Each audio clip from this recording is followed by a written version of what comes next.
There was an average neighborhood where the kids all played outside. On the corner was a big old house with lots of rumors about it.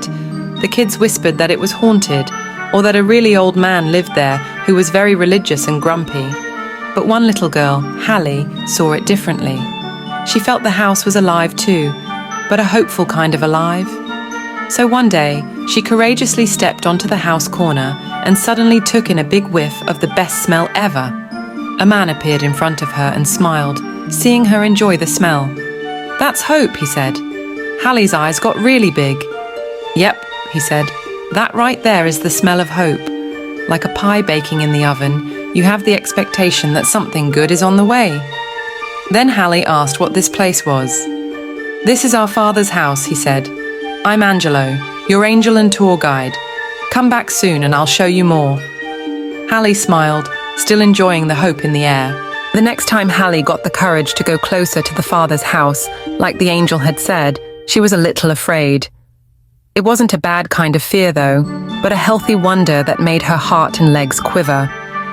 The moment she tiptoed up the front porch, an amazing peace came over her. She could hear the boards underneath her creaking loudly, like they were saying something profound. A gust of wind came and spun her around to see Angelo on the porch swing. "This is where all the father's good stories are told," he said. "Giants who've been conquered, seas that were parted, life that's been renewed." She looked up and around in awe. She could hear the stories whispered in the wind. Angelo nodded and assured Halle what she was hearing was both real and true.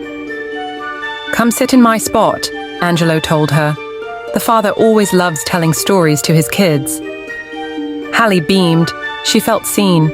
After Halle's time on the father's front porch with Angelo, she looked back out at the neighborhood and now saw it in a very different way. From this view, it was like every culture and nation was suddenly right there in her neighborhood. It was surprising but beautiful. She looked up at Angelo, seeking to understand. Angelo explained to Halle that the Father's house is a house of prayer for all nations. His heart isn't limited to one neighborhood. The Father's house is alive and bigger than the way people usually perceive things. Instead, the nations are his neighborhood. Wow, Halle thought. Just like the Good Samaritan, all those kids from around the world are actually my neighbors. "Do they come here too?" she asked hopefully. "Well," Angelo said, "most don't know who the Father really is yet. We want them to experience him for themselves." "Me too," said Halle. "Halle," Angelo said, "the Father's house is similar to one of those homes in many neighborhoods, where the lights are always on, the table is always full, and the door is always open. It's the place everyone likes to gather because they feel more free and alive when they are there. It's a place where you truly belong." The door was already wide open. Halle looked surprised.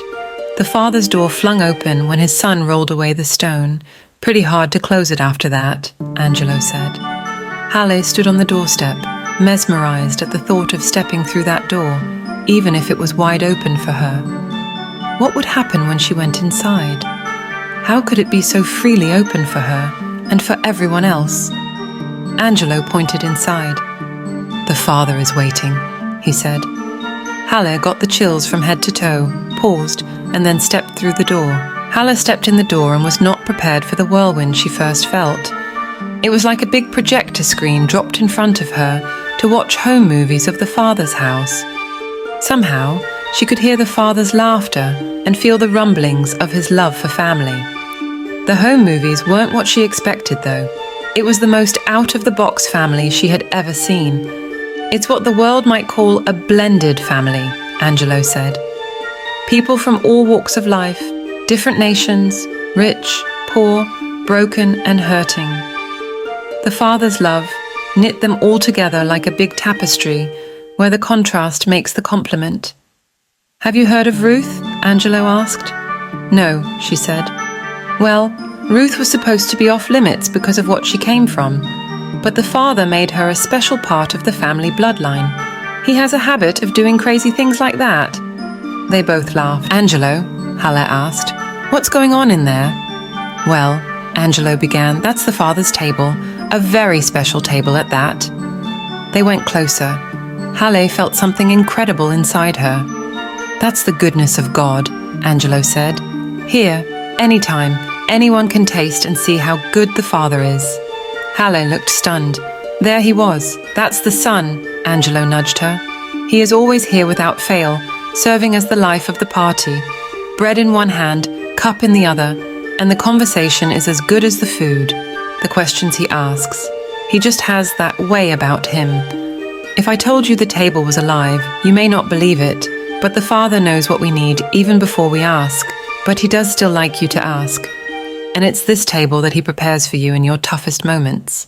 The motto here, come hungry. The Father loves a hungry family." Halle went to revisit the hallway she hurried through to get to the Father's table. It was covered in an unending sea of family photos, old and new. "Yes," Angelo said, "the Father's house is adorned with family photos. You're in there too." Halle smiled bashfully. She was particularly drawn to the old black and white photos of family members who had passed into eternity. Angelo spoke up. "Their photos live because their lives still impact the new generation today. They sowed seeds of life, love, and faith that are only now starting to sprout through those who build on what they started, often unknowingly." "The hall feels so old and new at the same time," Halle said. "Yes," Angelo nodded. "As a hall helps one transition to new places, the Father also fulfills the old by what springs up through the new." This gave Halle a lot to think about. The next day when Halle came back to our Father's house, she didn't expect a party. But Angelo had many of his friends around, and she soon found out that truly they are the hosts of the house and love to throw parties. This wasn't your typical party though. The joy was off the charts, literally abounding, full of games and laughter, and the hosts each had other kids and their families whom they had invited, just like Halle. Angelo looked at her with a big smile.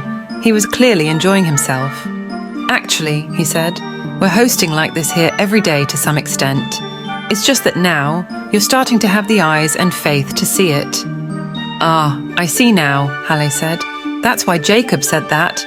How awesome is this place? God has been here the whole time and I didn't even know it."